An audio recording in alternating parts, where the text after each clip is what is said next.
ఇలా గౌరవేలి ప్రాజెక్టు కోసం కోట్లు కోట్లు తీసుకుపోతున్న మంత్రి పొన్నం ప్రభాకర్ గారు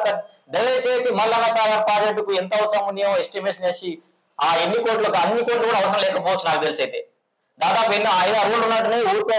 5 కోట్లు 10 కోట్లు 30 కోట్లు పెద్ద గ్రామ పంచాయతీలు అంతకు మించి లేవు నాకు తెలిసి ఒక 100 కోట్లలో మల్లన్న సాగర్ ప్రాజెక్టు సంబంధించిన ఇష్యూస్ అన్ని అయిపోతాయి ప్రాజెక్టులకు నీళ్లు రాగానే కట్టబోయేగానే ప్రాజెక్ట్ అయిపోయినట్టు కాదు వాళ్ళకి రావాల్సిన నష్టపరిహారాల నుంచి న్యాయం చేస్తేనే అధికారి కదా కలెక్టర్ కదా చెప్తున్నాడు వెంకటరామరెడ్డి మాటలు నమ్మినాం మోసపోయినాం మన మంత్రి కదా అని చెప్పేసి హరీష్ రావు చెప్పిన మాటలు మోసపోయినాం నమ్మిపోసపోయినాం అప్పుడు దుబ్బాక నియోజకవర్గం ఉన్నాం రఘునందరావు గారు మల్లన్న సాగర్ నిర్వాసితుల గురించి నేను కొట్లాడుతున్నా ప్రత్యేకంగా ఆ నిర్వాసితులకు మీరు అందరూ నన్ను ఎమ్మెల్యే చేయరి నన్ను ఎమ్మెల్యే చేస్తే కదా మీకు న్యాయం చేయగలుగుతా రేపు ఒక 100 మంది వేసుకొని నేను ధర్నా చేయాలన్నా మిమ్మల్ని వేసుకుని ఎదుర్కొన్నా పోవాలన్నా కలెక్టర్ ఆఫీస్ పోవాలన్నా నాకు పవర్ ఉండాలి కదా అని చెప్పేసి అడిగారు నమ్మి మేము అందరూ ఓట్లు వేసినాం ఏదో అదనపు టీఎంసీ సంబంధించి తుక్కాపూర్ అటు కొన్ని ఊర్లకు సంబంధించిన నష్టపరిహార విషయంలో చెక్కులు ఇప్పించి మీరు అక్కడే పని అయిపోయింది అనుకుంటారు నిజంగా మీకు మల్లన్న సాగర్ ఎన్ని గ్రామాలు ప్రజలు అక్కడ నష్టపోయారు ఎన్ని గ్రామాలు ఉన్నాయో మీకు తెలుసు ప్రతి ఊరికి పోయి ప్రామిసులు చేసినారు మీరు మా బ్రాహ్మణ బంజరపల్లి కూడా వచ్చి హనుమాన గుడి ముందట వేప చెట్టు కింద నిలబడి ప్రమాణం చేసారు మీకు రావాల్సిన అన్ని వచ్చేదాకానే మీ ఎంబడి ఉంటా అని మరి వాళ్ళకు ఇప్పుడు చాలా మంది వచ్చినా కూడా కనబడతలేరు ఇప్పుడు ఎంపీ కూడా అయ్యారు అనుకున్నారు మీరు వీళ్ళు పోయి నా నియోజకవర్గ పరిధి దాటిపోయారు వాళ్ళ గజ్జల నియోజకవర్గం ఉంటారు ఎంత మాత్రం ఇక దుబ్బాక నియోజకవర్గ ఓటర్లు రారు అని అనుకున్నారా మళ్ళీ ఎక్కడ తీసుకొచ్చాడు మీ పరిస్థితి ఎక్కడికి వచ్చింది మళ్ళీ మెదక్ పార్లమెంట్ లోకి మీరు ఎంపీగా నిలబడాల్సిన పరిస్థితి ఏర్పడ్డది మళ్ళీ మేము ఓట్లు వేయాల్సిన పరిస్థితి ఏర్పడ్డది అక్కడ ఎవరు రోజులు పెట్టదండి కర్మ రఘునందరావు గారికి కూడా ఇది ఇప్పుడు మళ్ళీ విన్నవిస్తున్నాం సరే ఎమ్మెల్యేగా ఉన్నారు అప్పుడు చేయలేకపోయాము ఇప్పుడు ఎంపీ అయ్యారు మెదక్ పార్లమెంట్ పరిధిలో ఉన్నాం ఇంకా మల్లన్న సాగర్ భూనివాసితులం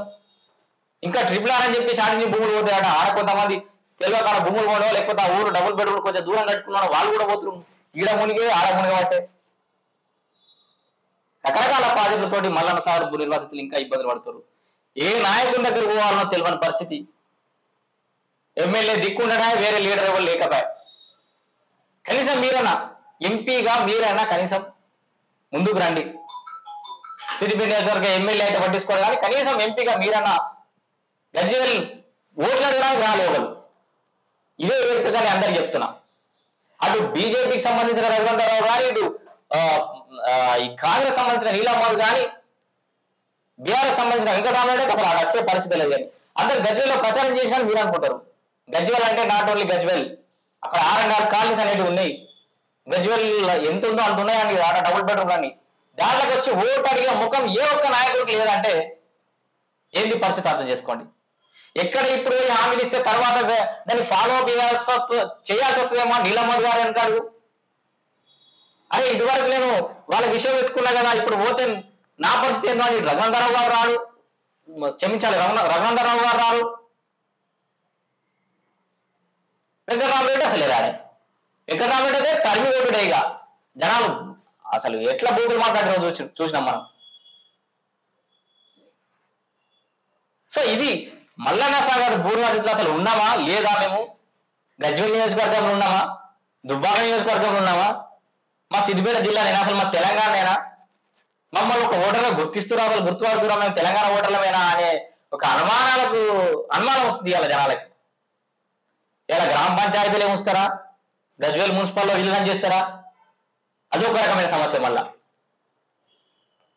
సమస్యల కుప్ప మన ఏమంటారు ఒక ఊరికి సంబంధించిన సమస్యలను మన ఒక 70 ఎన్ని సమస్యలు ఉంటే అట్లా జీవితాలన్నీ చెత్త కుండీల చిత్తు కాగితాలు లెక్క మారినాయి అక్కడ గజ్వేల్కి అవతల సైడ్ పోతే బతుకులన్నీ ఛిద్రమైన బతుకులే కనబడతాయి మీకు అటు అంతే పోతే కాంక్రీట్ జంగిల్లో నివసిస్తున్నారు ఇవాళ మల్లన్న సాగర్ భూనివాసితులు అంతా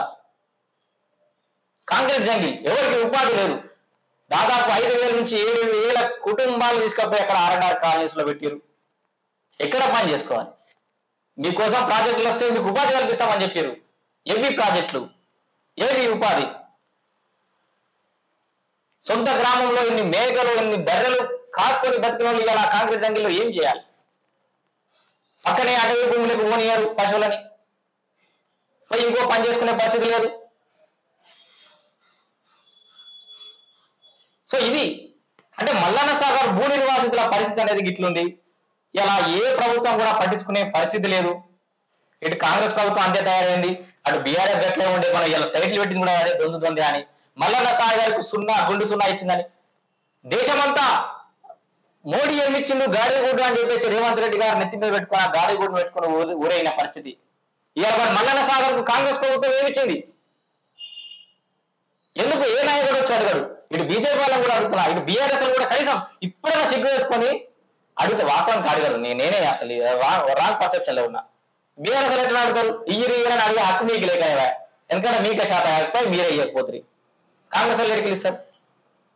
మేము వేడుకుంటున్నాం కాంగ్రెస్ వాళ్ళని, దయచేసి గౌరవల్లి ప్రాజెక్ట్ ఎట్లయితే 437 కోట్ల బడ్జెట్ ని కేటాయించారో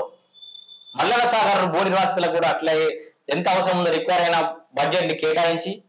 పూర్తిగా వాళ్ళకి న్యాయం చేయండి. తర్వాత ఆ ప్రాజెక్టులు వినియోగం తీసుకొస్తారా, తీసుకురారా? అలా పడవలు వేసుకొని దింపుకుంటారా? గోవా లెక్క బీచ్ని తయారు చేస్తారా? లేకపోతే షాప పిల్లలు వేసుకొని షాపిల్లని మెచ్చుకొని బతుకుతారా? ఈ బుద్ధుల బతుకురి. ఆ ప్రాజెక్టులు ఏమైనా వేసుకోరు, అది కూడా భూకంపాలు అని చెప్పేసి అప్పుడు పెద్ద వార్త జరిగాయి. గట్ల దాన్ని కూడా కొన్ని రోజులు ఒక న్యూస్ ఐటమ్ లాగా వాడుకోరిగా, కానీ మా బతుకులు చక్కగా చేయరు.